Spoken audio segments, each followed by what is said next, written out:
Lesson 5-4, multiplying and dividing rates.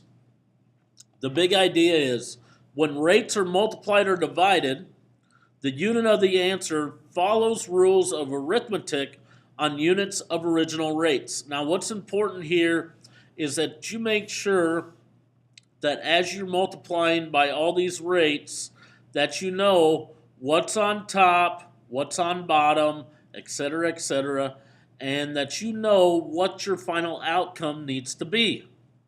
Okay? So, I always draw a horizontal division line instead of a slash because then I can see what's on top, what's on bottom. Okay, it just works that much better. Rates can be multiplied or divided by other quantities. The units are multiplied as if they were numeric fractions. Keeping the units in the calculations can help you understand the meaning. If you bought 2.5 pounds of fish at $8.49 a pound, it would cost 2.5 pounds times $8.49, okay, which is equal to $21.23. Now notice my pounds end up dividing out because you don't pay pound dollars. When you go to the cash register, you just pay dollars, okay? It says notice how the unit pound in 2.5 pounds cancels the unit pound in the denominator of pounds, dollars per pound, so that the result is only in dollars. Okay, that's very important. You go buy some ham at the store, it costs so much a pound, okay, but our pounds divided out and only converted to dollars. Conversion rates. A conversion rate is a rate determined from an equality between two quantities with different units. For example, 1 hour equals 60 minutes. So we could write this as 1 hour over 60 minutes, or we could write this as 60 minutes over 1 hour. Okay? Notice these things equal 1 because 60 minutes is the same thing as an hour. Or 1 hour is the same thing as 60 minutes. So when you multiply by one of these conversion rates, what you're actually doing is multiplying by 1.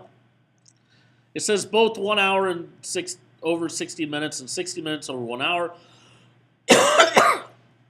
are conversion rates. Multiplying a quantity by a conversion rate does not change its value. Okay?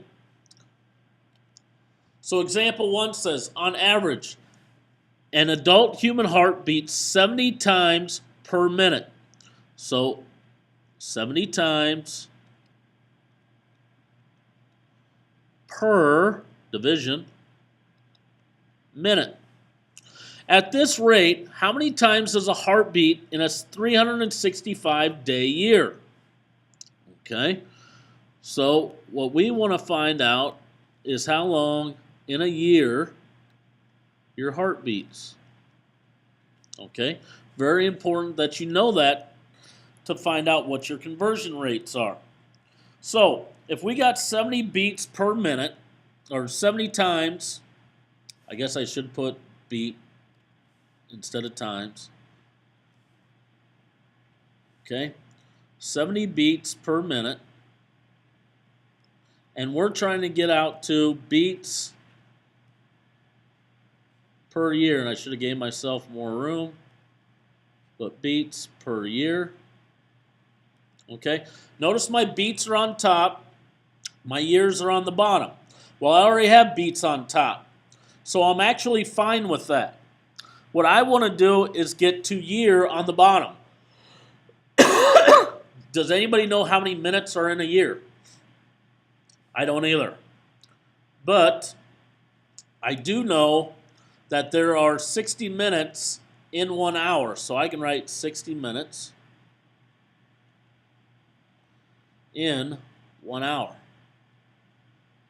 Okay?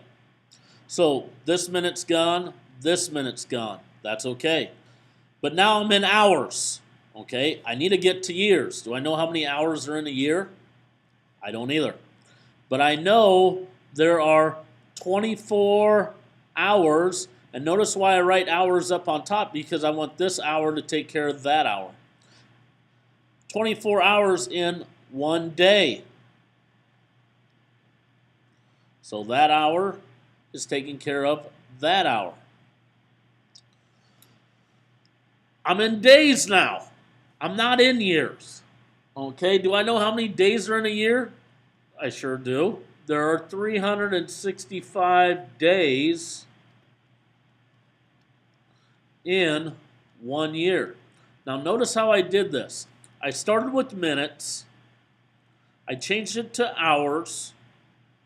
Then I changed it to days. And then I changed it to years. All these are like multiplying by 1 because they're the same thing. 60 minutes is 1 hour. 24 hours is 1 day. 365 is 1 year. Notice my days are going to divide out. And now I'm just left with years across the way, which is what I want. And now on my calculator, I got to take all these up above times itself. 70 times 60 times 24 times 365 is, and I didn't even save myself enough room. 3, 6, 7, 9, 2. 36,792,000 beats in a year is how many times my heart's going to beat if I'm beating 70 times per minute. Okay? Moving on. Rates are used in many formulas. One of the more important formulas is D equals R times T, which gives the distance traveled by an object moving at a constant rate R during a time T. R is often called the speed. Okay? This is very important for you to remember, especially if you are going in any science field, etc., or just for science class next year. Distance is D, R is your rate, okay, normally speed, and T is your time.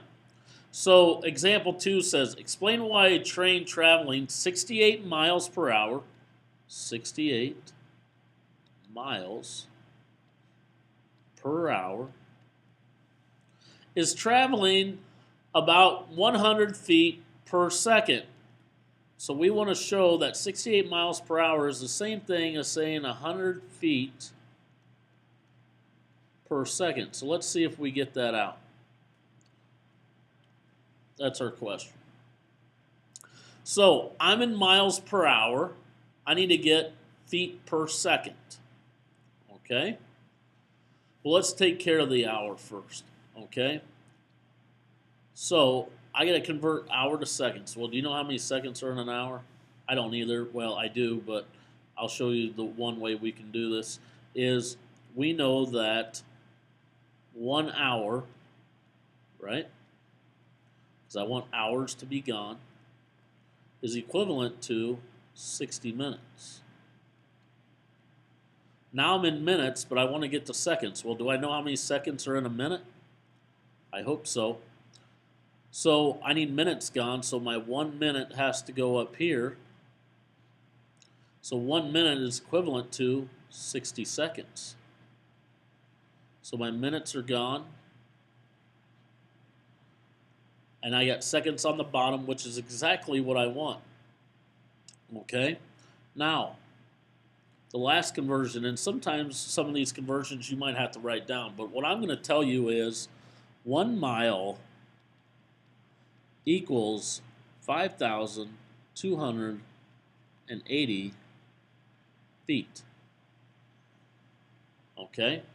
Where's this going to come in handy at? Well, I'm in miles, but I want to get to feet.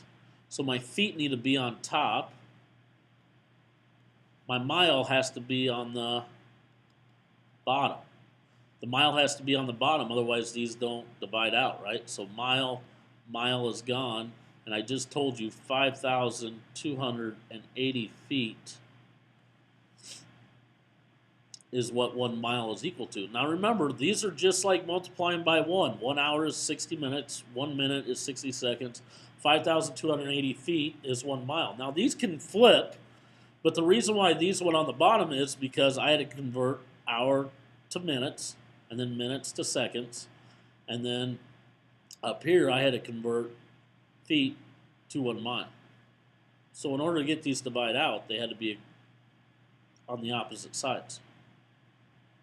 So now, if 68 times 5,280 divided by 60 times 60 had better give me 100 feet per second. So if you do this on your calculator, 68 times 5,280 equals this number right here, 359,040 divided by 60 times 60 is 3,600.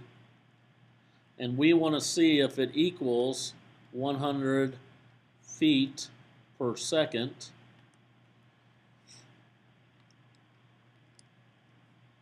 And it comes out to be 99.73 repeating, which I would say is pretty darn close. So, yes, that's our explanation why it works. Because when you convert these down, you get the same thing. Okay? Quiz yourself. The International Sports Medicine Institute has a formula for daily water intake. A non-active person should consume 1/2 of an ounce per pound of body weight. An athletic person should consume 2/3 of an ounce per body weight. Note, 1 cup equals 8 ounces. If a person weighs p pounds, how many cups of water should the person drink each day if he or she is non-active or is an athlete? Well, let's do this. Let's do it for a 150-pound person. So the first thing we would have to do is take it by my weight times my consumption times consumption, or how much we're supposed to consume. And then once we find out how many ounces we're supposed to consume, then we're going to divide it by 8. And that's going to tell me how many cups I'm supposed to drink. Now, in this case, my weight is P, is what they want down here, times your consumption. So if I'm a non-active person, I only need to consume a half of an ounce, right? And then I divide that by 8, right? Okay. If I'm an athletic person, 2/3 times P, all over 8. Okay. So if we put this in for a 150-pound person, 1/2 times 150 divided by 8, and 2/3 times 150 divided by 8. So 1/2 times 50, you're going to tell me is 75, I hope, divided by 8 is 9.375 cups of water you're going to have to drink. Now, 2/3 times 150 is 100. I hope you're going to tell me.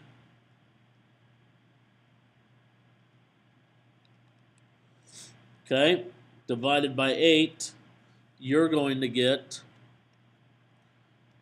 12.5 cups. So, if you are non-active, you only have to drink 9.375 cups of water a day.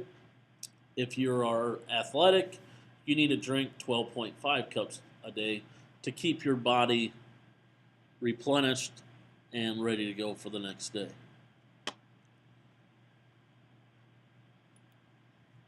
Using reciprocal rates. As I said before, you can write them as 1 hour over 60 or 60 minutes divided by an hour. It all depends what you need to get rid of. Sometimes a rate does not help to simplify the consumption, but its reciprocal does. Guided example 2 used 1 hour divided by 60 minutes, while example 1 used 60 minutes divided by an hour. Remember the algebraic definition of division. A divided by B is the same thing as saying A times 1 divided by B. Okay? So to divide by a rate, you can multiply by its reciprocal. For example, if a book has 672 pages and Marta reads an average of 35 pages per day, you can use division. 672 pages divided by 35 pages a day, okay, equals 672 pages divided by 1/35 day pages. Pages are going to divide out, okay, which then equals 19.2 days.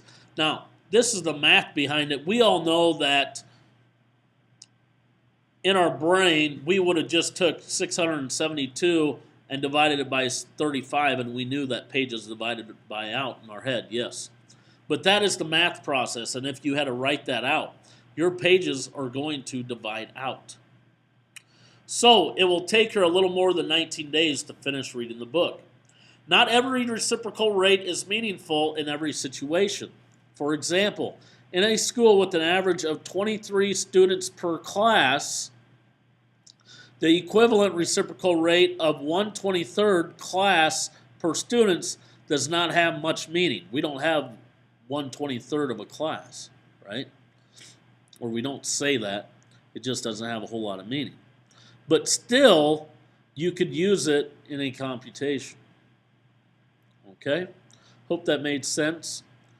We'll see you tomorrow.